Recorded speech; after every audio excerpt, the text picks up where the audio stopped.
گفتگو آپ نے سنی جو خاص طور پر پیپلز پارٹی کا موقف تھا اور پاکستان تحریک انصاف کا. اسی کے ساتھ ساتھ ہم نے دیکھا کہ حال ہی میں جو اینٹی ٹیررزم بل منظور ہوا اس میں JUIF نے مخالفت کی. 2 جو سینیٹرز تھے انہوں نے مخالفت نہیں کی, لیکن یہ پہلے بھی ہم ایوان کے اندر دیکھتے رہے ہیں کہ خود اپوزیشن بینچز سے بھی کچھ جو مخالفت ہے اس کا سامنا یا اتفاق نہ کہیں وہ بھی ہمیں نظر آتا ہے. سینیٹر کامران مرتضیٰ صاحب ہمارے ساتھ موجود ہیں, ان سے گفتگو کریں گے. کامران صاحب بہت شکریہ سر وقت نکالنے کا. سب سے پہلے تو یہ جو پولیٹیکل سچویشن ہے اس وقت حال ہی میں ہم نے حکومت کا یہ موقف سنا کہ شاید چند دنوں میں PTI اور حکومت کے درمیان مذاکرات شروع ہونے والے ہیں, لیکن کل جو علیمہ صاحبہ کے بیٹے کی گرفتاری ہوئی, آج دوسرے بیٹے کی گرفتاری ہوئی. آپ دیکھ رہے ہیں سر کہ کوئی مذاکرات ہوں گے, کوئی سیاسی استحکام کی طرف بڑھنے میں سنجیدہ ہے, چاہے وہ حکومت ہو یا پھر PTI ہو؟ ایسا ہے کہ PTI کو اور نون لیگ کو دونوں کے بارے میں یہ بات نہیں ہے کہ وہ آپس میں ایک دوسرے کے ساتھ بات کریں, اور اگر بات کرتے بھی ہیں تو وہ آئی واش ہے.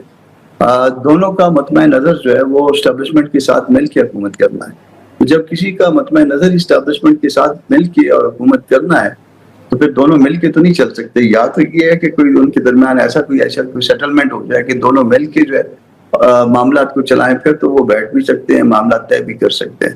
مگر یہ تو پھر ایک نیام میں 2 تلواریں نہیں آ سکتی ہیں, دونوں میں سے ایک ہی ہوگی جو, اور وہ دوسرے کو آنے نہیں دے گی. اس طرف والے ہوں یا اس طرف والے ہوں, پہلے وہ نہیں آنے دیتے تھے, اب یہ نہیں آنے دیں گے.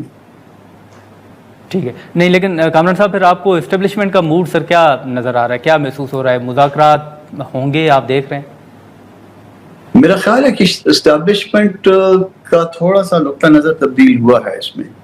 جو وائبز آ رہی ہیں پولیٹیکلی, جو اس میں وائبز فیل ہو رہی ہیں, اس کی کوئی ایویڈنس نہیں ہوگی ہمارے پاس, مگر جو ہے نا میرا خیال ہے کہ ایک وہ وسیع تر اس میں پرسپیکٹیو میں دیکھنے کی کوشش کی جا رہی ہے معاملات کو. اچھا, لیکن سر ابھی یہ بیچ میں جو 27ویں آئینی ترمیم کے حوالے سے ایک بات چلی تھی, اب ہم دیکھ رہے ہیں کہ آج IPP نے یہ مطالبہ کیا ہے یا ایک تجویز جو ہے وہ ان کی سامنے آ رہی ہے کہ ملک کے اندر جو ہے وہ نئے صوبے بنائے جائیں.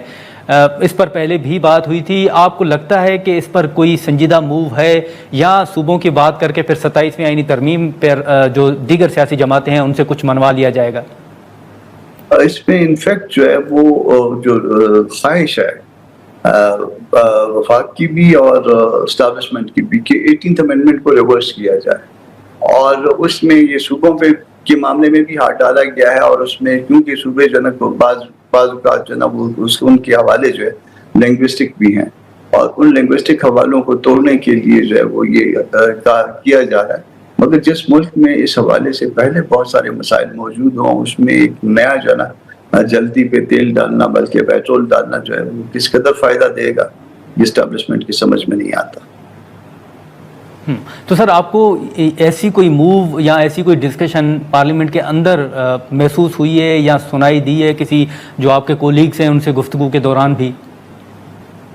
پارلیمان کے اندر جو ہے نا, پارلیمان کیونکہ ایک کمزور پارلیمان ہے, پارلیمان تمام کی تمام پاکستان میں کمزور ہوا کرتی ہیں, مگر یہ میرا خیال ہے سب سے زیادہ کمزور پارلیمان اس وقت وجود رکھتی ہے. تو پارلیمان کے اندر جو ہے نا اس طرح کی چیزیں جو ہے وہ بہت لیٹ میں آتی ہیں. یہ ربر سٹمپ ہے تقریباً, اور اس وقت جو ہے لا کے اس کو پھر جب وہ نمبر گیم پوری ہو جاتی ہے پھر معاملات کو جو ہے نا پھر لے کرتے ہیں. یہ پہلے تھنک ٹینک کے لیول پہ, میڈیا کے لیول پہ اس طرح سے جو ہے نا اخبارات میں یہ چیزیں جو ہے نا فیلر چھوڑ دی جاتی ہیں, پھر اس پہ ڈسکشن ہوتی ہے, پھر اس پہ اس کو گیج کیا جاتا ہے, اور دین جو ہے نا پھر اگر گیج کرنے کے بعد جو ہے نا صاحبان اقتدار یا صاحب اقتدار جو ہے نا یہ سمجھیں کہ نہیں یہ کیا جا سکتا ہے, فیزیبل ہے, یا ان کے خیال کے مطابق کیا جا سکتا ہے, تو وہ پھر وہ کر گزرتے ہیں. پارلیمان کے اندر اس کے اوپر ڈسکشن تو آپ دیکھ لیجیے نا کتنی ڈسکشن ہوتی ہے, باقی معاملات میں کتنی ڈسکشن ہوتی ہے, کس طرح سے بل ڈوز کرتے ہیں عام قوانین کو. اگر کہیں کہ 2 دن کے لیے کمیٹی بھجوا دیں, کمیٹی میں ڈسکس کر لیتے ہیں, جہاں اس معاملے کے اس حوالے سے ایکسپرٹ بیٹھے ہوتے ہیں, وہ کہتے ہیں نہیں اس کی بھی ضرورت نہیں ہے, ہم آپ سے زیادہ جانتے ہیں. لیکن سر یہ جو اس دن اینٹی ٹیررزم بل منظور ہوا اس پہ ایک تنقید تو پھر اپوزیشن کے اوپر یہ بھی ہوتی ہے کہ جو خود اپوزیشن بینچز پر بیٹھے اراکین ہیں ان میں بھی کوئی اتفاق سم ٹائمز نظر نہیں آتا. جیسے اس دن ہوا, یہ کہا جا رہا ہے کہ شاید چند سینیٹرز نے وہ ووٹ آپ کو ووٹ نہیں دیا, مطلب اپوزیشن کو انہوں نے سپورٹ نہیں کیا. ایسا ہے کہ اس میں امینڈمنٹ صرف جے یو آئی کی تھی اور جے یو آئی نے وہ امینڈمنٹس موو کی ہیں, اور دو طرح کے تھے. ایک تو یہ کہا تھا کہ ہم نے کہ اس کو اسلامی نظریاتی کونسل بھجوا دیجیے, یہ موشن تھا, اور دوسرا جو ہے نا امینڈمنٹس تھی, کیونکہ وہ آرٹیکل 10 کو نیچے لگا کے اور اس طرح سے امپریشن دینے کی کوشش کی جا رہی تھی کہ آرٹیکل 10 اس میں شامل ہو گیا تو اس کا مطلب یہ ہے کہ وہ 24 گھنٹے میں پیش بھی کریں گے, یہ بھی ہوگا وہ بھی ہوگا. وہ جان بوجھ کے جو ہے نا والا کہ آرٹیکل 10 کا جو سب آرٹیکل 3 ہے اس کو جان بوجھ کے جو ہے نہیں بتایا جا رہا تھا. تو ہم نے بھی پھر اس کو جو ہے نا مزید ایکسپوز کرنے کے لیے دو امینڈمنٹس جو ہے نا اس میں ڈال دی, تو وہ ریجیکٹ ہونی تھی, ریجیکٹ ہو گئی ہیں کیونکہ ہمارے اس کے اوپر ایسا اس طرح سے ووٹنگ نہیں تھی. ہم نے اس کو پیش کیا, میں نے خود پیش کیا, اور اس کے بعد جو ہے نا پیش کرنے کے بعد جو ہے وہ اس کا انجام معلوم تھا تو پھر ہم نے واک آؤٹ کر دیا. وہ جو اس میں کوئی پرابلم تھوڑا سا پیدا ہوا کہ جی کچھ لوگوں نے ووٹ نہیں کیا.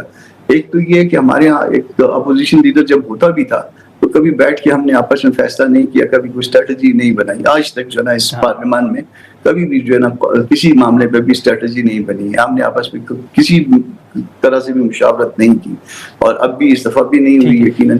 اور وہی کھڑے کر لے, 2-3 لوگ وہ کر لیتے ہیں, اور اس کا نتیجہ یہ ہوتا ہے کہ کوئی یہاں گیا, کوئی وہاں گیا, کوئی کدھر نظر آ رہا ہے آپ کو, کوئی کدھر نظر آ رہا ہے. تو کنفیوژن جو ہے نا مزید جو ہے نا ہمارے اندر کا کنفیوژن جو ہے نا وہ بھی باہر آ جاتا ہے.